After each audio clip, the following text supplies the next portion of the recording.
This is Malibu Creek State Park, located near the city of Los Angeles. All of this once belonged to one of Hollywood's biggest and most prestigious studios, 20th Century Fox. Nicknamed the Fox Ranch, it was home to some of the most memorable motion pictures ever made. But in 1968, this location was used for a very different kind of film. Produced during one of the most turbulent periods in our nation's history, it explored religious, social, and political themes and managed to be wildly entertaining at the same time. World gone insane. Upside-down civilization. Take your stinking paws off me, you damn dirty ape! The only good human is a dead human! My God, it's a city of apes. Now fight like apes! It's a madhouse!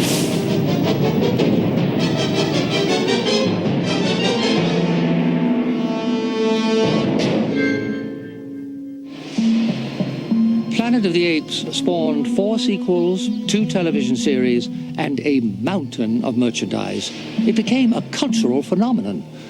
And it started as the vision of 2 men, a French novelist named Pierre Boulle and a Hollywood film producer named Arthur P. Jacobs.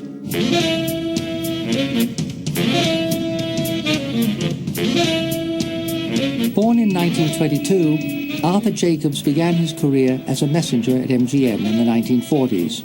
Energetic, forceful, and full of ideas, he soon found himself working in their publicity department. A master of promotion, he was eventually lured away by Warner Brothers. But Arthur wanted control of his own destiny. In 1949, he left Warner's to form his own public relations firm, and within 2 years, his client roster included such high-profile celebrities as Gregory Peck, Jimmy Stewart, Judy Garland, and Marilyn Monroe.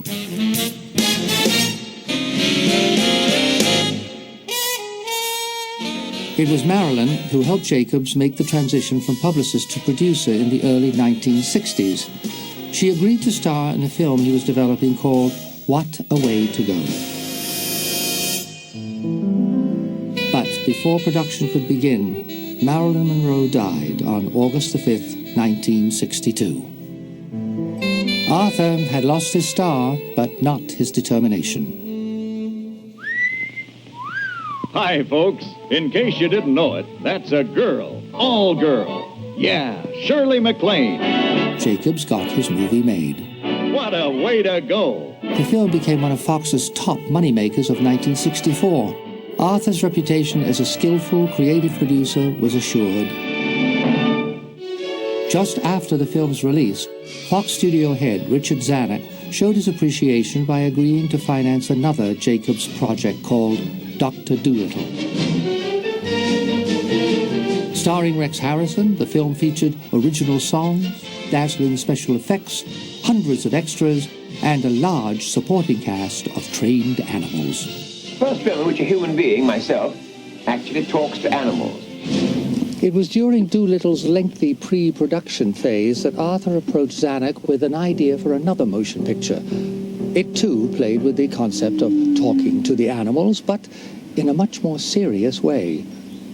It was called Planet of the Apes.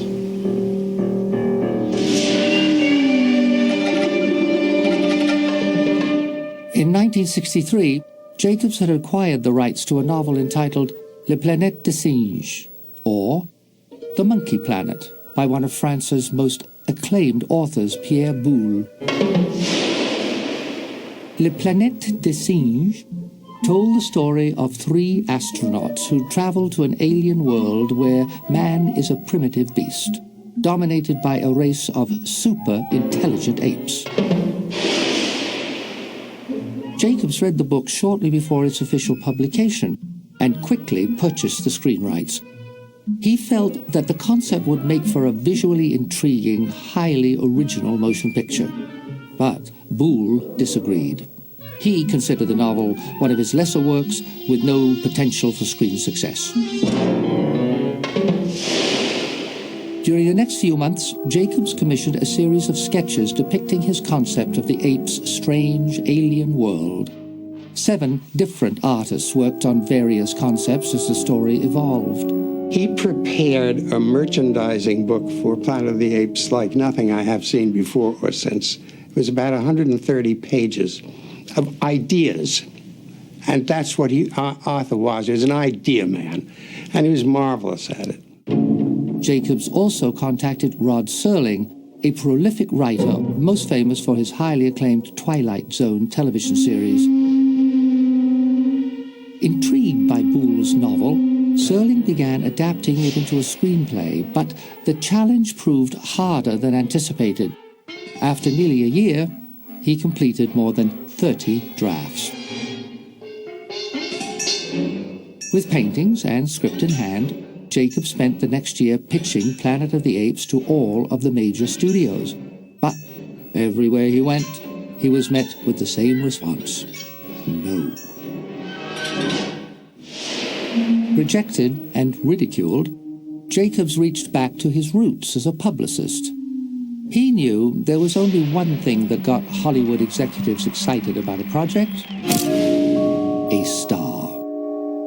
On June the 5th, 1965, Arthur made an appointment with one of the most respected and powerful actors in Hollywood, Charlton Heston, a veteran of blockbusters like The Ten Commandments and an Academy Award winner for his performance in Ben-Hur. I was approached by Arthur Jacobs with Pierre Boulle's novel, Planet of the Apes, and a remarkable series of paintings of scenes in the picture that Arthur envisioned. And it attracted me. I liked the idea of the talking monkeys and the different civilization, and it was simply a marvelous idea for a movie. Heston also recommended bringing a director onto the team, Franklin Schaffner, having just finished a film with him called The Warlord. So Arthur already had 2 key ingredients, a lead actor and a director.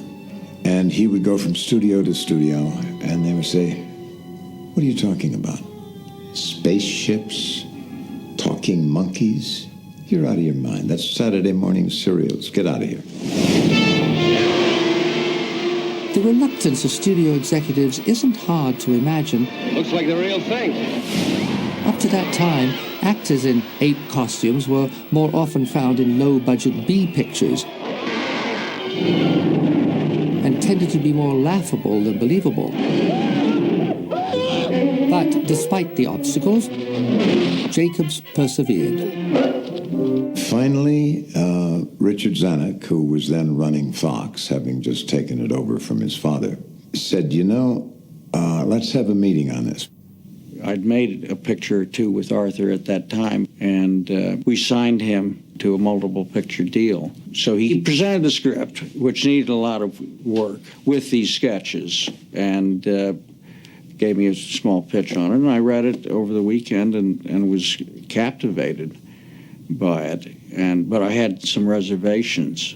Dick Zanuck said, these monkeys, they're really going to be actors, right, in makeup, not real monkeys. We said, well, sure, of course. He said, what if people laugh at the makeups? It could be some very humorous idea, if not done properly. And I asked him to make this test. On March the 8th, 1966, Arthur and his team went to Fox and shot the test. We erected a jury-rigged set. The whole test cost $5,000, which was the limit Dick would give us.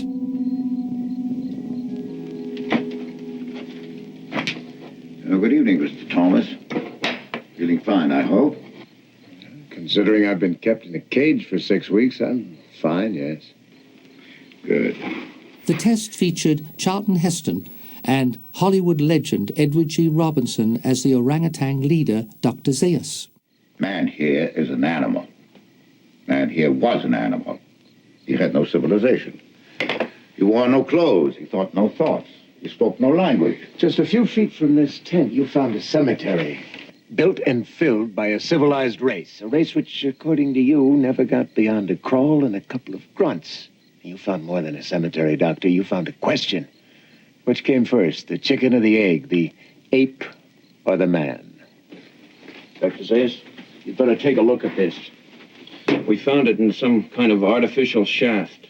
Look closely, and you might recognize James Brolin playing the chimpanzee Cornelius. What do you think you found, Mr. Cornelius? Not found, Doctor. Lost. And I'm afraid that would be a birthright.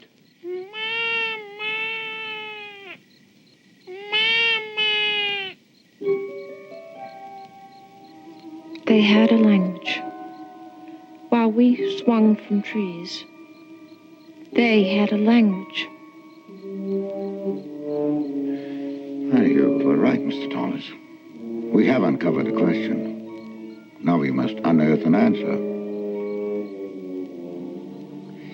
If man had a civilization here, what happened to it? You better go out there and supervise the preparations for our departure. The makeup for the test was the work of Ben Nye, the head of Fox's makeup department.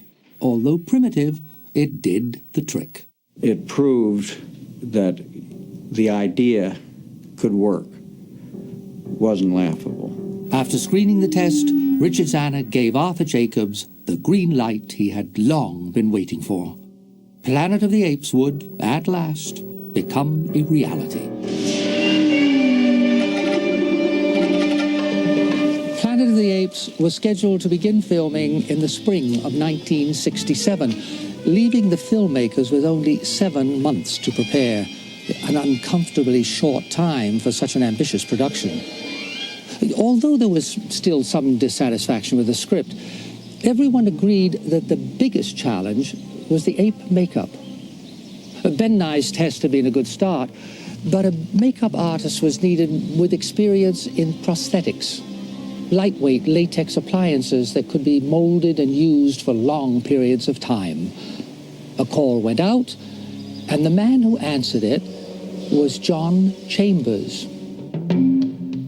Chambers was a former World War II medical technician who had begun his career working in a veterans hospital, designing prosthetic limbs and facial restorations for injured soldiers.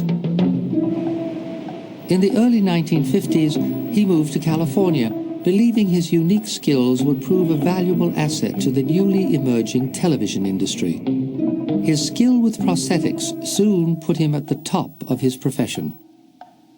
Within a decade, he was developing creature makeups for shows like The Munsters, The Outer Limits, and Lost in Space.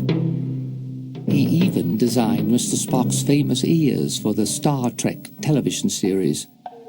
Chambers was innovative, clever, and quick, skills that would be put to the test when he began working on Planet of the Apes in January 1967.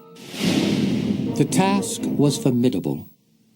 Chambers and his team had to design appliances that could turn over 200 human beings into walking, talking apes. Do it for under $1 million and make it happen in less than 4 months. When I saw the test film, I thought it was very good for what they had just tried offhand without any experimenting. When you do people like that, you have to be very careful that you don't make the audience laugh at you, but laugh along with you. With Fox's makeup laboratory at his disposal, Chambers got down to work. The first order of business was to solve the technical challenges. The makeup needed to suggest realistic mouth movements. The appliances worked more with the facial muscles, showing the animation through the actor, creating the overextensive smile or talk. Surrounding himself with talented artists and promising newcomers, Chambers worked around the clock, and extras were hired just to sit in for numerous makeup tests. Arthur Jacobs called me one day and he said, "We're not getting anywhere, we got to get going." He said, "See if you can help those guys." I said, "Anybody ever thought of actually looking at an ape He said, yeah, if you think you can get us an ape, we'd love to see it. So I went back to Arthur and I said, they need an ape. He said, get him one. The next day I walk into makeup with a chimpanzee. These guys went crazy. Next, design choices were made to differentiate various types of apes. Chimps, who were sympathetic to man in the story, were made to look a little more human in appearance. The gorillas represented the ape military and were given faces much fiercer than their real-life counterparts. And the aristocratic orangutans were given a more noble visage. What Chambers was creating for Planet of the Apes was not only ingenious, it was breaking new ground. The actors actually were able to express emotion through those makeups. It's kind of tough. And John Chambers made it work. While John Chambers labored on the makeup design, Arthur Jacobs turned his attention to the script. Rod Serling's screenplay had remained faithful to the original novel and depicted a technologically advanced society. But the production team began to fear that the apes were too evolved. Futuristic helicopters and cars would be too expensive to film. The early designs were very high-tech civilization, which meant you had to design all kinds of special vehicles and so on, and buildings. And Frank said, I don't have enough budget as it is. He said, why don't we say it's a very primitive society? And they use horse and wagons and very primitive buildings, and that's what we did. After deciding on a more rustic and cost-efficient ape society, Jacobs contacted screenwriter Michael Wilson. Wilson was an Academy Award winner who had earlier collaborated on the screen adaptation of Pierre Boulle's The Bridge on the River Kwai. Mike Wilson did a rewrite which was very close to being right. We were already dealing with a science fiction central idea. And I had learned, because I'd done a lot of science fiction things on television, that you cannot present too many science fiction ideas and have them work unless you had characters, believable human, or characters with human responses. And we couldn't contain all of the science fiction that Pierre had envisioned, and we had to simplify it. As the script began taking shape, production designer William Kreber began designing the more primitive ape society. I need to come up with some ape unearthly architecture, and so I looked at all the books I could find to, be inspired. And I found in Turkey there's a troglodyte city carved into a mountain. And I liked the shapes, and it was a very strange place. And that was it. It was like, that's what we're going to do. And I don't know how we're going to do it, but we had our meeting with the director and Arthur, and they said, yeah. With the start of actual filming drawing near, the production was hit by the unexpected loss of actor Edward G. Robinson. Voicing concerns over the lengthy makeup process, he decided to withdraw from the role of Dr. Zaius. When we got to make the picture, and we said, Eddie, we got to have a go on the picture, he said, guys, I can't do it. He said, my heart's shot. He said, I'm too old. And he said, that makeup just drove me crazy. He said, I couldn't possibly do that day after day. He said, I got to pass. Studio executives were also expressing concern, this time over the film's escalating budget. On April the 28th, only 3 weeks before filming was set to begin, the studio cut the production's 55-day shooting schedule by 10 days. All aspects of the production were affected, with the exception of the makeup and wardrobe budget, which remained at almost $1 million. Jacobs and the studio finally settled on a budget of $5.8 million. And on May the 21st, 1967, Planet of the Apes went before the cameras, and Hollywood history was about to be made.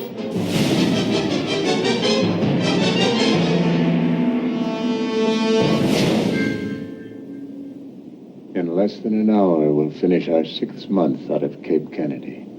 The Earth has aged nearly 700 years since we left it.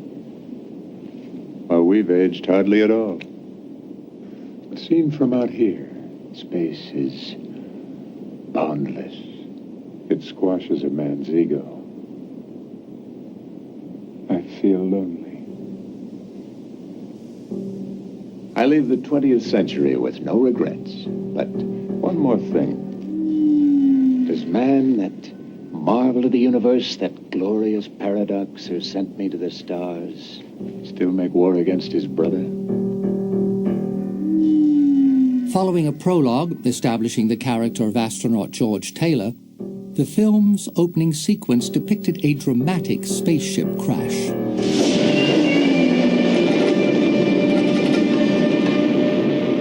Striving for realism, director Franklin Schaffner and production designer William Kreber came up with a simple yet effective visual approach. I convinced Frank to do it subjective, as though you were looking out the front of the spaceship. A whole montage of kind of tumbling, crashing. You just see the hurtling at the water. And then the screen goes black, and when it comes up, camera pulls back, you're inside the spaceship.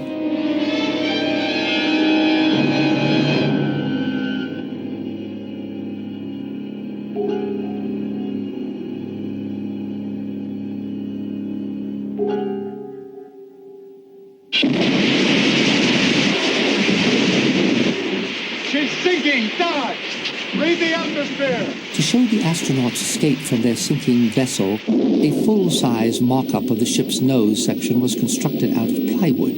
I think it was 24 feet long or longer, and we took that to Lake Powell and anchored it in the lake. Clear the hatch!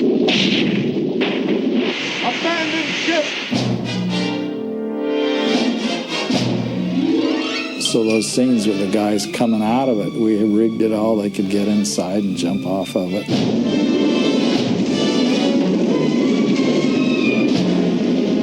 It was in 300 feet of water.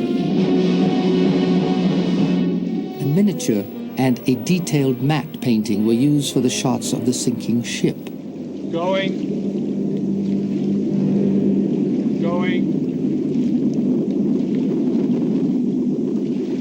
Gone. Okay. We're here to stay. The first sequences to actually be filmed depicted the surviving astronauts' trek across a desert wilderness. They were shot in a remote area surrounding the Colorado River in Utah and Arizona by director of photography Leon Shamroy. The location was desolate and treacherous. Camera and sound equipment arrived by helicopter, foot, and mule pack team. Jeff Burton, who played astronaut Dodge, fainted from the heat, which often reached 120 degrees. You're no seeker. You thought life on Earth was meaningless. You despise people. So what'd you do? You ran out. No, it's not like that, Landon. I'm a seeker, too. But my dreams aren't like yours. I can't help thinking somewhere in the universe there has to be something better than man. Has to be. At the beginning of the picture, these little figures moving across the landscape. The shooting went for days and days. And I said, Frank, why are you so particular about the opening sequence? He said it sets the mood, the tone, and the objective of the film.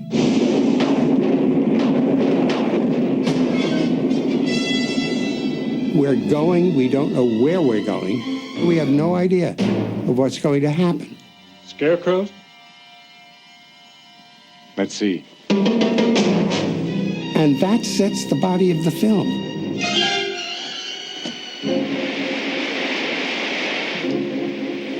Hell with the scarecrows.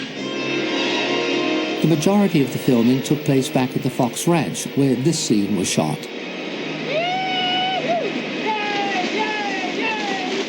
This swimming hole was originally created for Arthur Jacobs' Dr. Dolittle.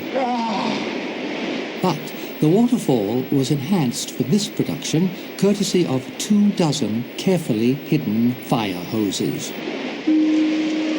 Hey, look!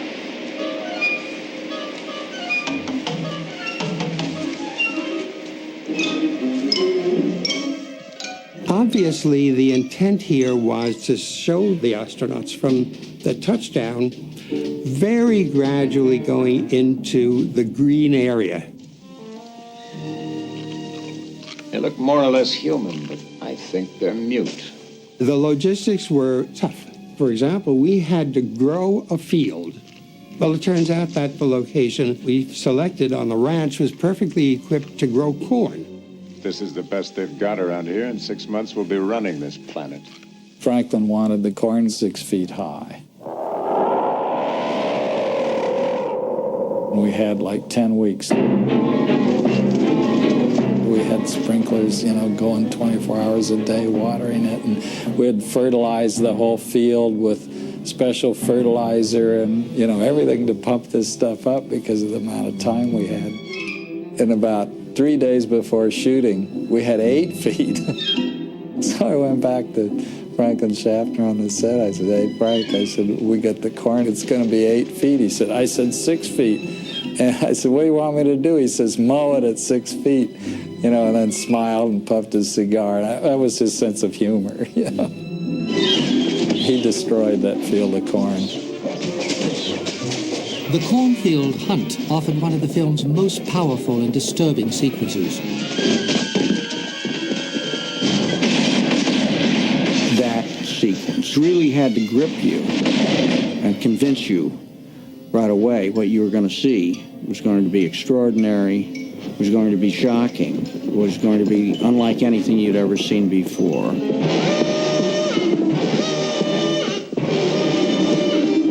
I knew right away we'd made the right decision with Schaffner. When I saw how he was shooting that sequence, he hit it. Helping to create an eerie, otherworldly atmosphere was the experimental music score composed by Jerry Goldsmith. Goldsmith utilized unusual instruments like metal mixing bowls, a ram's horn, and a Brazilian cuca, which could recreate ape vocalizations.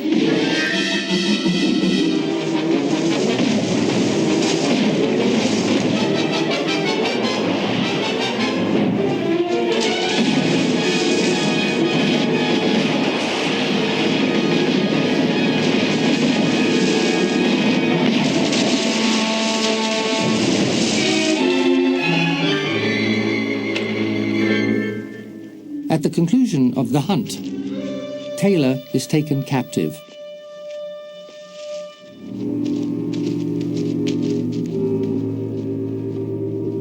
Smile.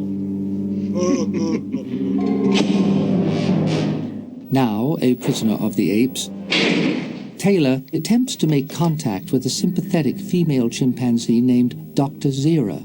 Well, Bright Eyes, is our throat feeling better? That Bright Eyes is remarkable. He keeps trying to form words. You know what they say, human see, human do.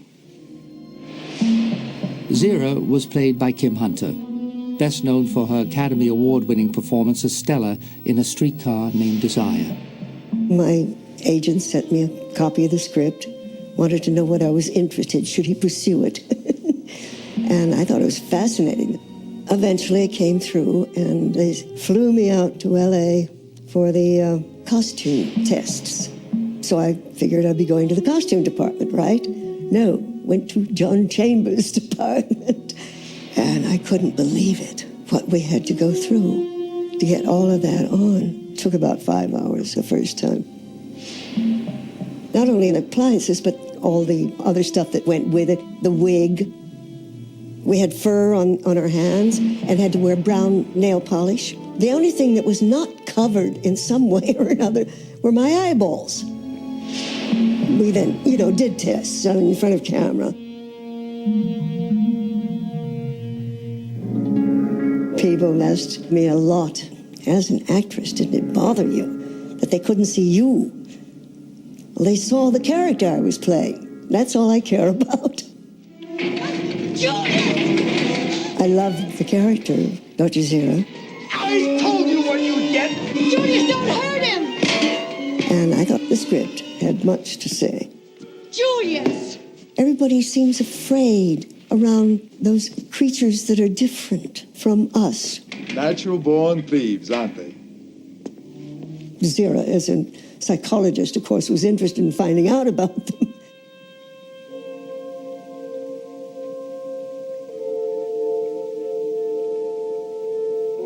Get me a collar and leash. Another leading ape role was that of Cornelius, Zira's archaeologist husband. What about your theory? The existence of someone like Taylor might prove it. Zira, do you want to get my head chopped off? A missing link between the unevolved primate and the ape. Touchy, isn't he? I am not a missing link. Well, if you were a missing link, the sacred scrolls wouldn't be worth their parchment.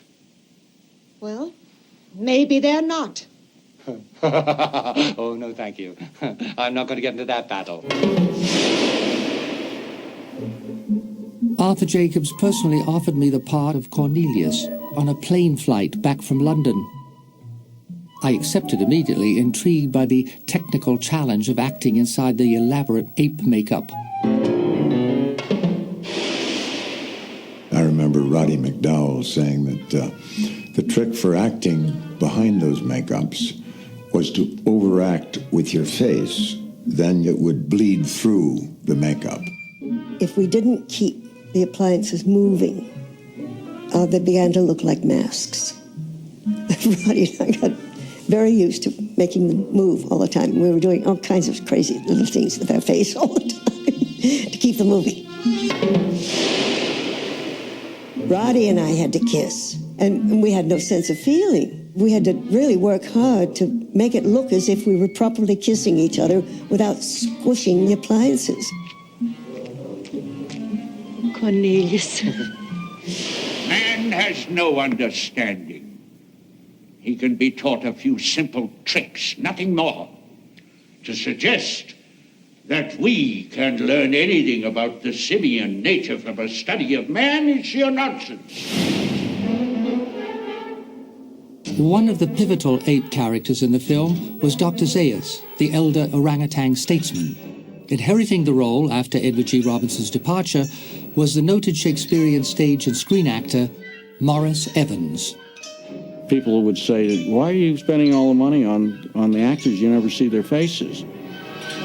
To be convincing and for the idea to work, we had to have great actors. People weren't expecting for a science fiction picture to find that kind of talent. And I think that was surprising and impressive to audiences. And it certainly lent to the credibility of the piece. But you hear their voices and it's their delivery. And that was the key, unmistakable voices. Man is a nuisance.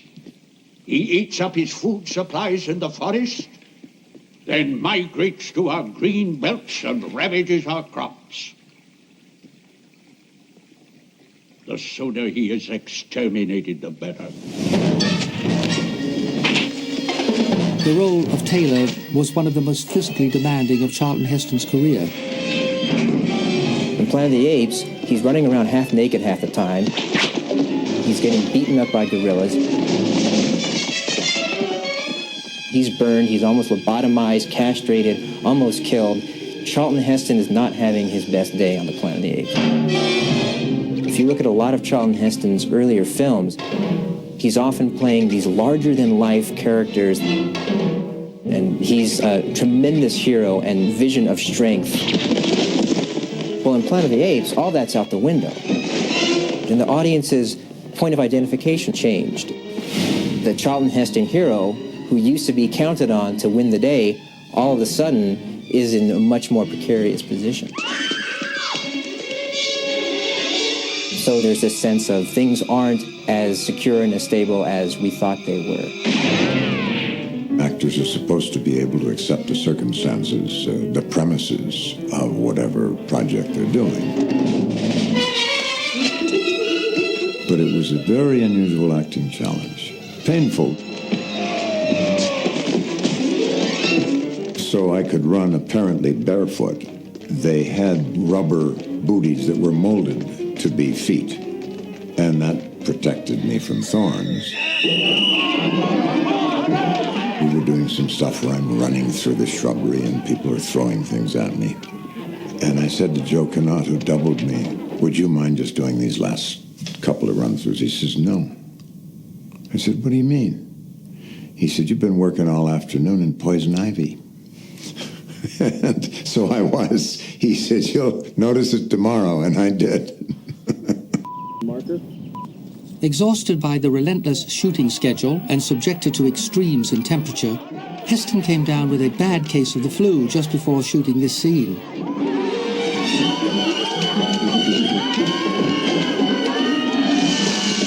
Fortunately, the actor's hoarse voice actually enhanced his performance. Why did you run away? Security police. I'm in charge of this man. No longer, madam. He is now in the custody of the Ministry of Science.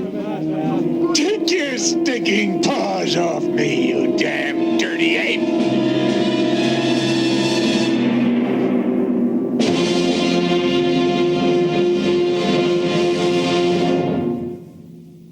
No one will listen to me.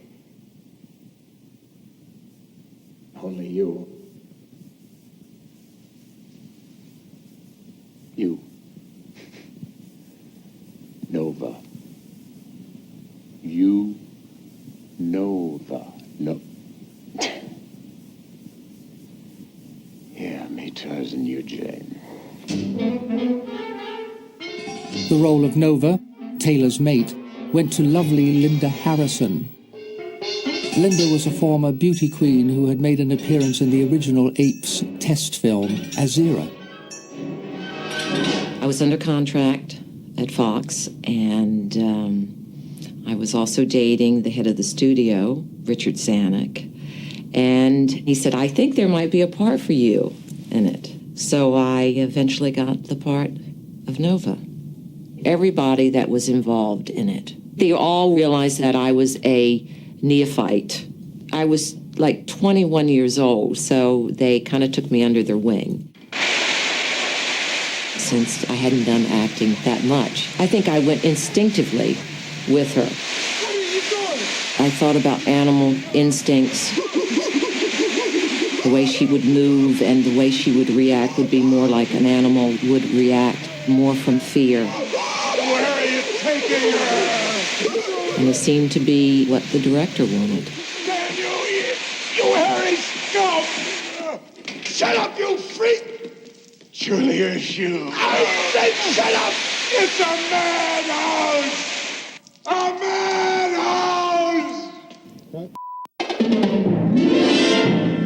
The Ape City and its surroundings were constructed on the Fox Malibu Ranch. Urethane foam was just getting started in the film business, and to be able to spray this foam in shapes and carve it.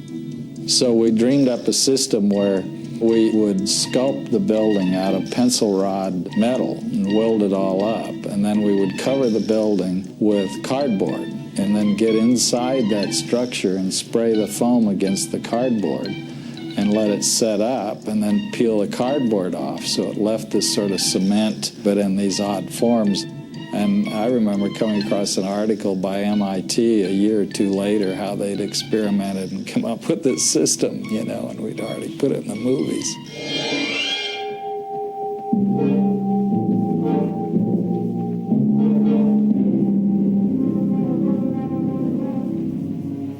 Do you acknowledge kinship with any of these creatures? With one of them, yes. Identify him then. Speak to him. Len.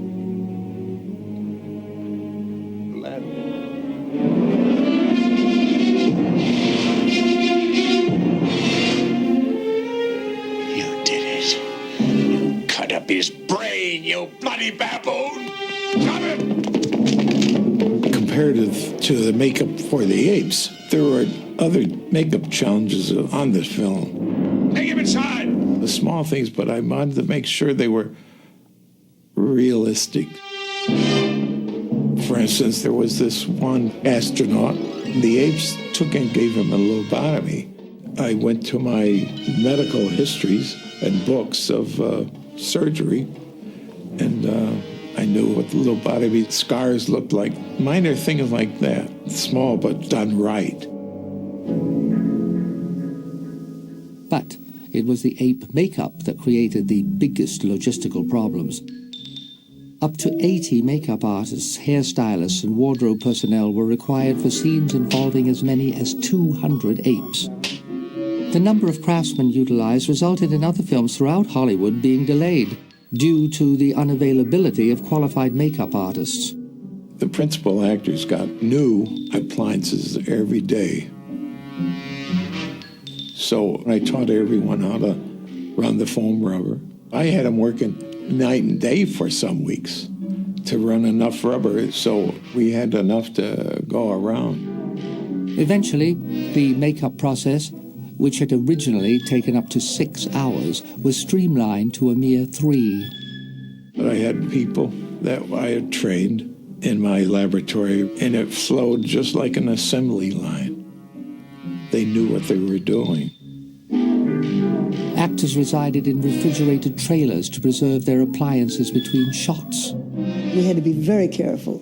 In those days, of course, many people smoked. And so we were all presented with cigarette holders to keep the cigarettes far enough away from us. And had to look into the mirror as we ate so that we would not destroy the appliances during lunch hour. The actor's chin would pop loose if it was overworked.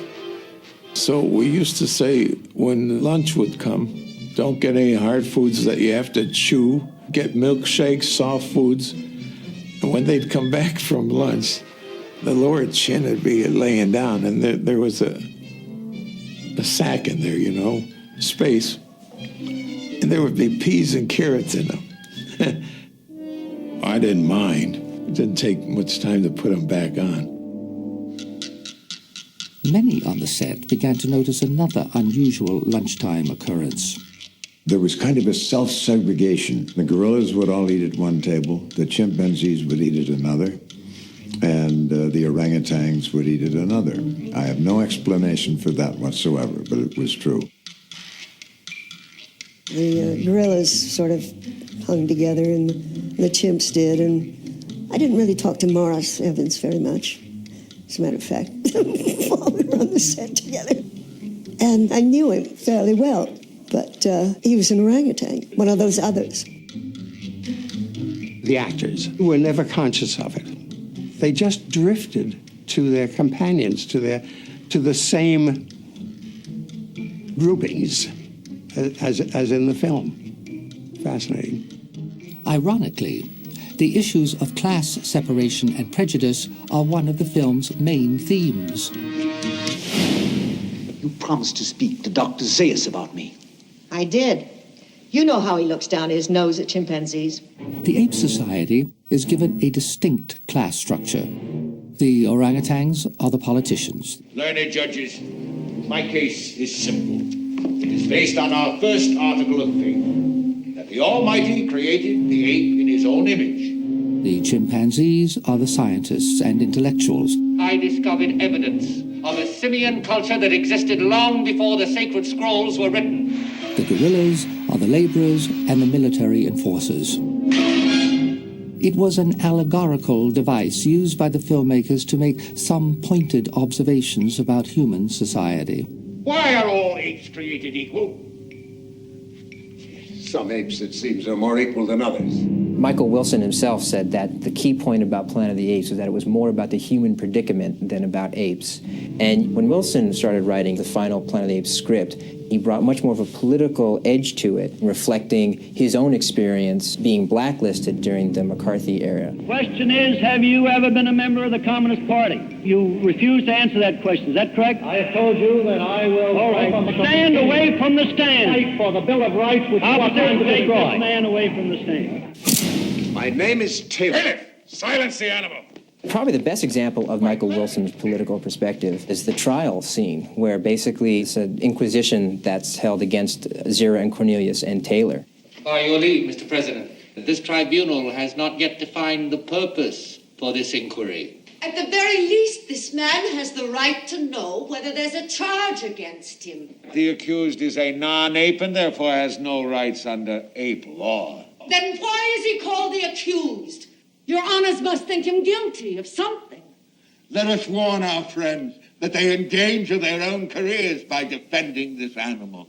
I looked at this more as an adventure piece. I didn't see it as any kind of breakthrough piece, either politically, socially. People have dissected it and added a lot of layers of meaning to it that we at least I, as the head of the studio, never thought of. We didn't want the audience to go up the aisle thinking anything but that they'd been entertained. Maybe I was in the dark. Maybe there was some kind of hidden message that Michael Wilson and Arthur Jacobs and these guys were trying to sneak through, but I never saw it like that at all. Without ever saying it, we were doing a political film. We never even said it very loudly among ourselves, because at that time we were in Vietnam. And a political picture was the last kind of film that a studio wanted. The country was having very serious problems. We had the assassination of John Kennedy. We had the assassination of civil rights leaders like Martin Luther King Jr., race riots. There were a lot of shocks to America's image of itself and to America's sense of itself as a kind of stable democracy. Dr. Zayas, I know who I am, but who are you? How in hell did this upside-down civilization get started? You may well call it upside down, since you occupy its lowest level, and deservedly so. Science fiction can be a way of presenting controversial material without the material being attacked as controversial, because it is slightly disguised. You can hear all humans look alike to most apes, or human see, human do, and you can laugh it off if you want to. But at the same time, you can let it sink in as far as, well, what is this saying about the way in which groups interact with each other and the way people in power view people who aren't in power? You can cut pieces out of me. You've got the power. Return this creature to his cage. But you do it out of fear. Remember that! Remember that? Because you're afraid of me! What are you afraid of, Doctor? But serious thematic content on the screen did not prohibit a sense of fun on the set. I remember when we did the courtroom scene where they take the filthy loincloth. Now, these rags he's wearing give off a stench that's offensive. I think that was my first nude scene. And when they were setting up the shot, why one of the coffee girls passing coffee around walked behind me. She said, nice buns. The lighting people would speak of us as monkeys, and then they kid us with bringing us bananas. I got to hate bananas during the course of the film. There was a famous day when the gorillas were being made up at the studio and then hauled out to Fox Ranch in a station wagon. And they took over from the driver one day, and they pushed him down in the back seat. So you have all this gorilla driving a station wagon down PCH, you know, stopping traffic. An off-the-cuff gag on the set between Charlton Heston and Franklin Schaffner resulted in one of the film's most famous scenes. Well, let us assume that the prisoner's story is false. But if he did not come from another planet, then surely he sprang from our own. While shooting this sequence, the star joked that the director should film the ape tribunal performing the oldest of simian cliches. I have found no physiological defect to explain why humans are mute. Objection! Sustained! Their speech organs are adequate. The flaw lies not in anatomy, but in the brain. Objection! Sustained! Frank came to me one day and said, I want you to see something. This was the examination before the 3 judges. And of course, when when the executives looked at it, they said, "Oh, my God." And Frank said, "You think it's too much?" And then, of course, it appears in the final version. Schaffner had a very specific vision for the film, and his success owed much to his considerable abilities as a director. He was a visionary. He was underrated as a director. This really was his first step up.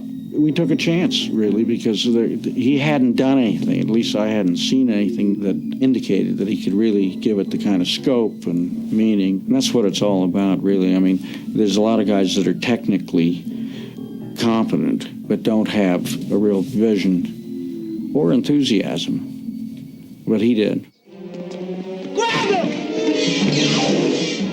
As the film draws to its conclusion, Taylor escapes. Who are you? So you can talk. I'm Dr. Zira's nephew. This abduction was her idea. Cornelius! He is pursued to an archaeological site in the Forbidden Zone. Lucius, don't fire at them. You're all under arrest. If there's any more shooting, Dr. Zayas, you'll be the first to go. You can count on it. There, an amazing discovery is made, one that challenges the ape's dominant role. You say these things were found at the same level as that doll? Whoever owned him must have been in pretty bad shape. He wore false teeth and eyeglasses. I don't say he was a man like I knew at home, but he must have been a close relative because he had all the same weaknesses. He was a weak, fragile animal. But he was here before you. And he was better than you are. That's lunacy.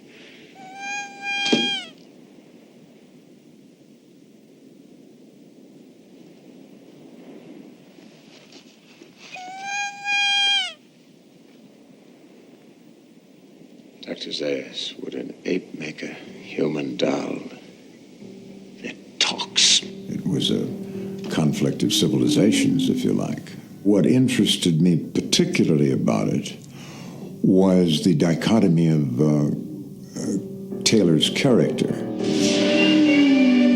He was a harsh, embittered man who had become so disenchanted with his civilization that he literally leaves the earth. You who are reading me now are a different breed. I hope a better one. And then he finds himself in an alien planet populated by apes. And he is alone required to defend humankind. I ought to kill you right now. Come on. It's an interesting dichotomy, and I tried to get as much out of it as I could. The film's final scenes were shot right on the California coastline, at Zuma Beach, near Malibu. Here, Taylor manages to subdue Dr. Zayas, and they face off in one final confrontation. Don't try to follow us. I'm pretty handy with this. Of that I'm sure. All my life I've awaited your coming and dreaded it. Like death itself. Why? I've terrified you from the first, Doctor. I still do. You're afraid of me and you hate me. Why? Because you're a man. And you're right. I have always known about man. From the evidence, I believe his wisdom must walk hand in hand with his idiocy. His emotions must rule his brain. He must be a warlike creature who gives battle to everything around him, even himself. What evidence? There were no weapons in that cave. The Forbidden Zone was once a paradise. Your breed made a desert of it ages ago. It still doesn't give me the why. A planet where apes evolved from men? There's got to be an answer. Don't look for it, Taylor. You may not like what you find. The film's ending was a source of controversy for the studio and the filmmakers. Shot, but later deleted, was a sequence revealing Nova's pregnancy. We decided that the structure would be badly affected, changing her situation to a specific such as her being pregnant, because then you have to follow through. If she's pregnant, that becomes an element of the story. And now we're off to something else entirely. If Taylor and Nova have a child, will that child be able to speak? Will that child have the same kind of intelligence as Taylor? What if they breed a new race of intelligent humans? What could happen then? But when you take that notion out, then this whole question about humans being able to have some kind of rebirth gets eliminated, because really they weren't telling a story of possible salvation.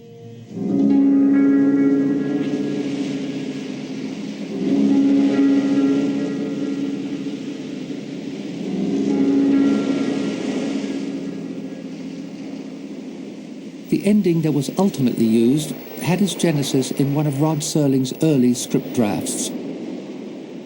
It proved to be one of the most surprising, memorable, and chilling climaxes in motion picture history. Oh, my God. I'm back. I'm home.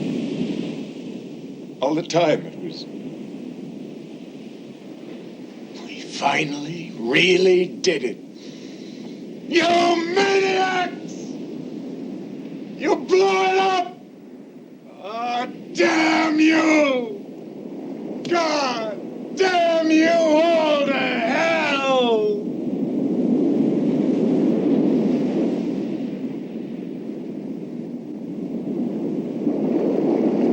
That final image, I think, is one of the most memorable scenes from all of 60s cinema.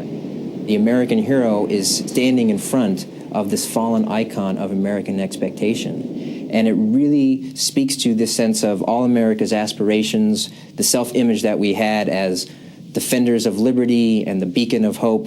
All of that now is laid waste, literally. It's in ruins.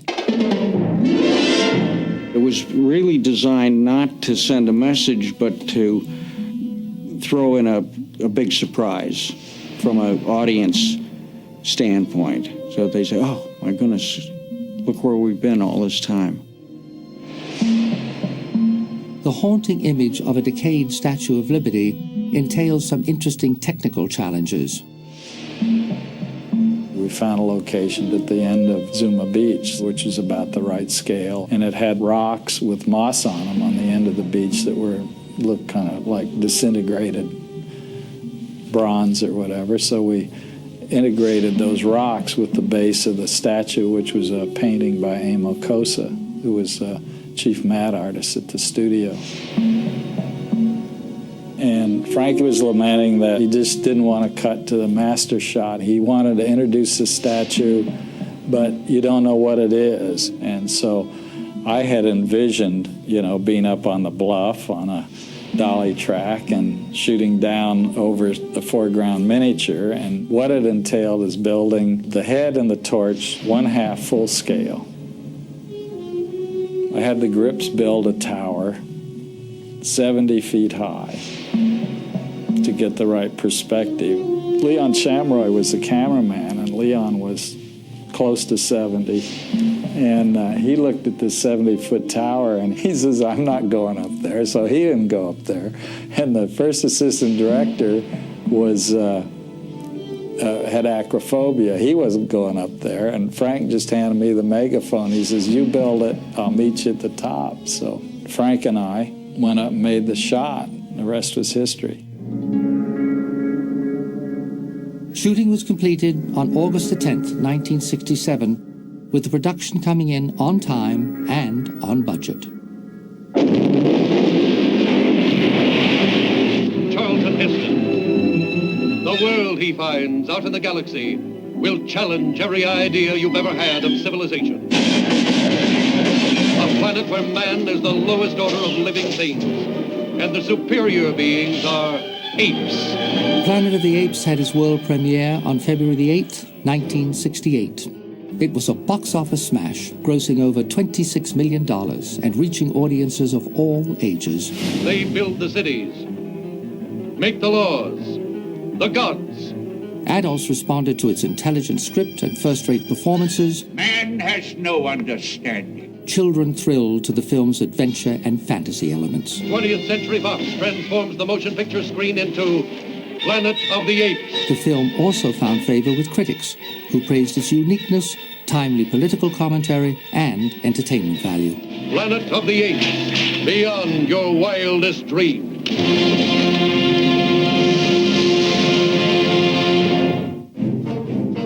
Planet of the Apes was nominated for 2 Academy Awards, Best Costume Design and Best Original Score. But special Academy recognition was reserved for the innovative makeup wizard John Chambers, who was awarded a special Oscar for his outstanding achievement on Planet of the Apes. The award was presented to him by Walter Matthau